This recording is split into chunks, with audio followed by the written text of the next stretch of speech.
Petite vidéo sur une erreur classique en Python qui peut vous jouer des tours, surtout en production.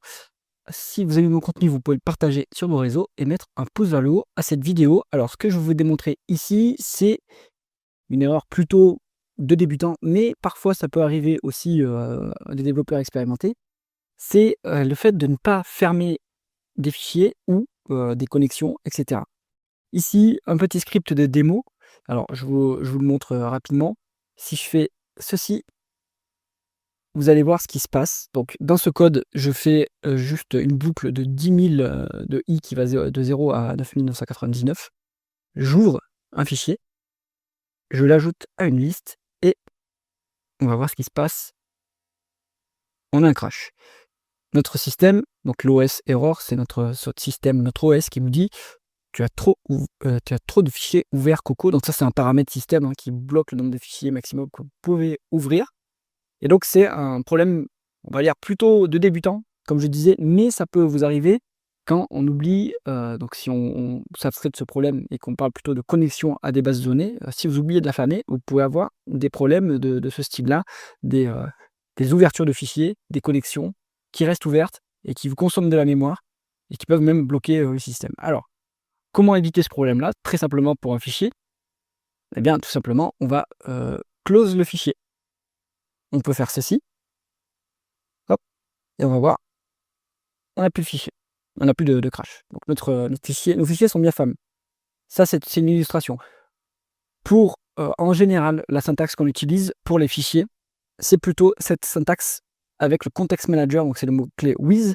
On peut faire with open fichier, bon, on va juste ouvrir un seul fichier, fichier .txt, et on l'écrit en mode, on ouvre en mode écriture, et on fait with open as file, et là on récupère la référence vers le descripteur qui est ouvert sur le système, et ensuite son fichier, on peut faire ce qu'on veut dedans, donc file.write coucou.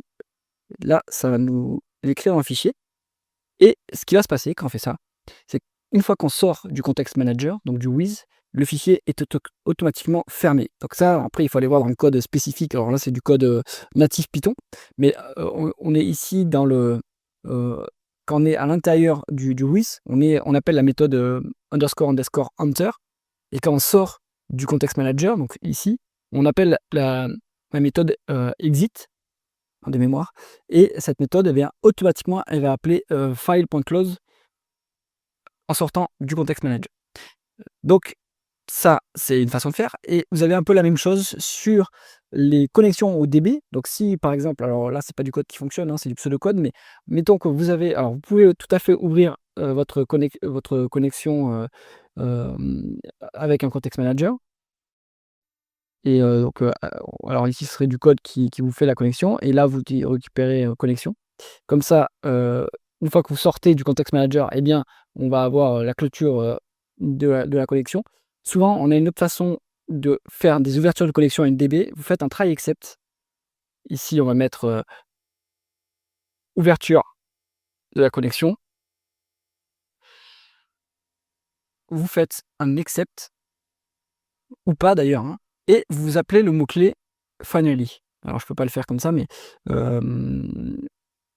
en fait, si vous faites un finally, eh bien, vous vous assurez que les connexions sont, que ça s'exécute, que le bloc finally s'exécute, qu'il y ait une exception ou pas. Ici, ça serait typiquement connection.close. Avec ces façons de programmer, on s'assure que les fichiers soient fermés, que les connexions soient fermées, et qu'on évite le problème des connexions qui restent ouvertes et qui pompent de la ressource sur une DB. Et donc, c'est deux façons de faire.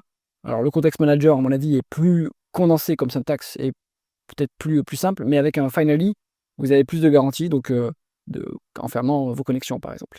Voilà, j'espère que cette vidéo vous a intéressé. Si c'est le cas, mettez un pouce vers le haut et pensez à vous abonner à la chaîne. À bientôt.